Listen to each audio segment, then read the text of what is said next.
PCOD और PCOD में वजन का बढ़ जाना काफ़ी सामान्य बात हो गई है आज के समय की महिलाओं के लिए। जी हाँ, महिलाओं की तो बात छोड़ दी, आजकल छोटी बच्चियां भी इससे पीड़ित हैं। जब उनके अवरी में छोटे छोटे सिस्ट बनने लग जाते हैं और वो सिस्ट जो है बाद में दूसरी बीमारियों को भी उत्पन्न करते हैं, जिनमें से मोटापा एक बड़ी बीमारी है।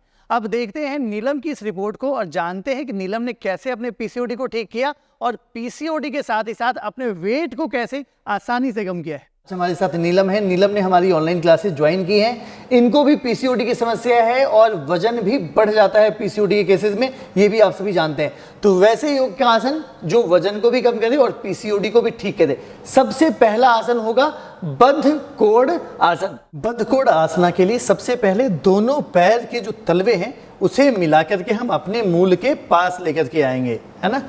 एक पैर पहले आपने अंदर किया, दूसरा पैर, दोनों पैरों का जो तलवा है ना, वो मिलना चाहिए। स्पाइन जो आपकी सीधी होनी चाहिए, मेरुदंड है ना, रीढ़ की हड्डी एकदम सीधी होनी चाहिए। दोनों हाथों से आप अपने पैर को इस प्रकार से पकड़ के रखिए, है ना। जितना अंदर लेंगे उतना ही बढ़िया आपके लिए होगा। स्ट्रेट रखेंगे, है ना, अपनी पीठ जो है एकदम सीधी रखेंगे। यह आसन आपको काफ़ी हेल्प करेगा। इसी के बाद दूसरा आसन जो होगा वो तितली आसन। अब इसी आसन में कुछ नहीं करना आपको, सिर्फ जैसे तितली अपने पंख फड़फड़ाती है उसी प्रकार से अपने दोनों घुटनों को ऊपर नीचे की तरफ उसी स्पीड से, रफ्तार वही होनी चाहिए, है ना, उसमें तेजी जो है इतनी ही होनी चाहिए। इस प्रकार से आप तितली आसन प्रतिदिन इसका अभ्यास करें। ये अगर अनियमितता है माहवारी की उसमें भी आपको हेल्प करेगी, पीसीओडी की शिकायत है उसमें भी काफ़ी हेल्प करेगी। ठीक है, अब हम तीसरे आसन की तरफ बढ़ते हैं। तीसरा जो आसन है वो है नौकासना। पेट की चर्बी को कम करना हो और अगर पीसीओडी की भी शिकायत है साथ में, दोनों केसेस में नौकासना आपके लिए काफ़ी लाभप्रद होगा। नौका मतलब बोट, आसन मतलब पोज। तो बोट पोज इसे कैसे करते हैं देखते हैं, समझते हैं। सबसे पहले एक एक करके दोनों पैरों को सीधे सामने की तरफ कर लेंगे। इसे ऐसे करने के बाद जो बिगिनर अभ्यासी हैं, जो नए अभ्यासी हैं, वो क्या करेंगे, दोनों घुटनों को मोड़ करके इस प्रकार से ऊपर उठा लिया। दोनों हाथ आपके थाइस के पीछे रहेंगे ताकि आप इसे होल्ड कर सके, एक सपोर्ट रहेगा आपको, है ना। जब इसमें आप निपुण होने लगेंगे तब क्या करेंगे, फिर पीछे से हाथ हटा देंगे। पैर ऐसे ही, घुटने मुड़े रहेंगे, हाथ हट जाएंगे, हाथ एकदम सीधे रहेंगे, घुटने आपके मुड़े रहेंगे। इसमें भी जब आप निपुण हो जाए, जो अच्छे अभ्यासी हैं, जिनका कमांड अच्छा होगा, वो क्या करेंगे, दोनों घुटनों को सीधा कर लेंगे इस प्रकार से। ठीक है, इस पोज में आप 10 से 15 सेकंड शुरुआत में रुकेंगे। बाद में अभ्यास करते करते 30 सेकंड तक एक टारगेट रखें कि आपको वहां तक पहुंचना है। एक एक करके दोनों पैर सीधे नीचे, और यह नौकासना का अभ्यास आपको काफी लाभप्रद होगा पीसीओडी के केस में।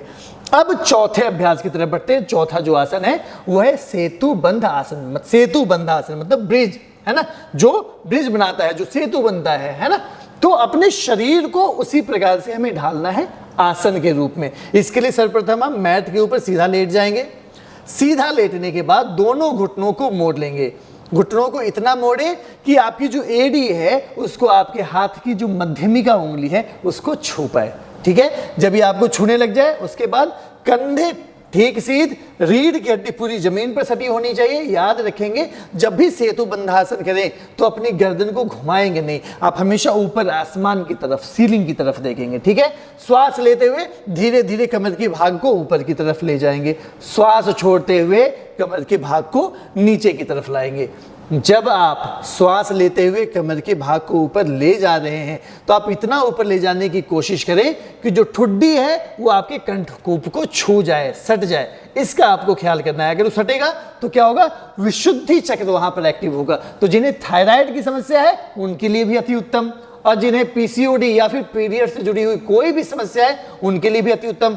इनफर्टिलिटी की शिकायत है अगर आपको महिलाओं में, उनके लिए भी काफी अच्छा है। पुरुषों में आजकल बहुत समस्या आती है, मर्दाना ताकत की समस्या, उसके लिए भी काफी लाभप्रद हो जाता है। तो आप सभी इस आसन को बड़े आसानी से दोहरा सकते हैं। जब आप आसन में निपुण होने लगे तब क्या करेंगे, कमर के भाग को ऊपर ले गए और वहां पर रुकेंगे। जब कमर का भाग ऊपर ज्यादा, याद रखना है क्या करना है, आपके जो ग्लूट्स हैं, है ना, ग्लूट्स को अंदर की तरफ स्क्वीज करना है ताकि आपको ज्यादा अच्छा प्रेशर हो और आपको ज्यादा लाभ मिल सके। ठीक है, यहां पर होल्ड करेंगे 10 सेकंड 15 सेकंड। शुरुआत में धीरे धीरे कोशिश करेंगे, कम से कम 30 सेकंड के लिए कमर के भाग को ऊपर ले गए, वहीं होल्ड किया, फिर धीरे धीरे श्वास छोड़ते हुए नीचे आ गए। याद रखेंगे ऊपर जब उठे श्वास लेना है, नीचे आते समय श्वास बाहर छोड़ना है।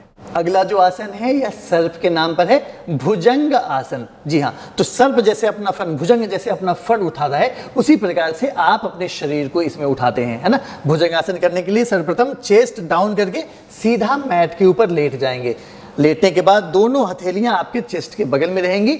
अक्सर यह गलती मैं देखता हूं, दो गलतियां होती है भुजंगासन में। एक, आपकी कुहनी बाहर की तरफ होती है, आप उठाते हैं अपने शरीर को, ऐसे नहीं करना है। दोनों जो कुहनियां हैं वो बगल में सटी हुई हो और सिर्फ चेस्ट को ऊपर की तरफ उठाएंगे। नाभि स्थल जो है वो ऊपर की तरफ उठ जाए, कुहनी जो है आपकी मुड़ी हुई रहेगी, हाथ सीधा नहीं करेंगे। यह भुजंगासन करने का सही तरीका है। और तभी जाकर पीसीओडी के केस में, या फिर अगर आपको बैक पे बहुत ज्यादा चर्बी की शिकायत है उसके केस में, लोअर लंबर्स में कभी कभी आपको पीड़ा होती है, उस केसेस में भी ये काफी लाभप्रद होता है। श्वास छोड़ते हुए नीचे जाएंगे, श्वास लेते हुए ऊपर उठेंगे। इस प्रकार से आप 10 से 15 बार इसका अभ्यास कर सकते हैं अगर आप अपने पीसीओडी को ठीक करना चाहते हैं तो आप सभी ने देखा नीलम की क्लास में भी यही सारे आसन होते हैं, है ना।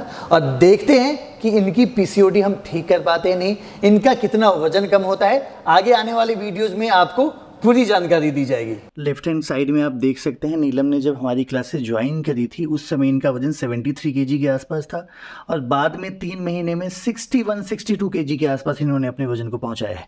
कितनी आसानी से इसे कम किया, और देख सकते हैं कि खूबसूरती भी बढ़ी, पीसीओडी भी ठीक हुआ और वजन भी काफ़ी कम हुआ है।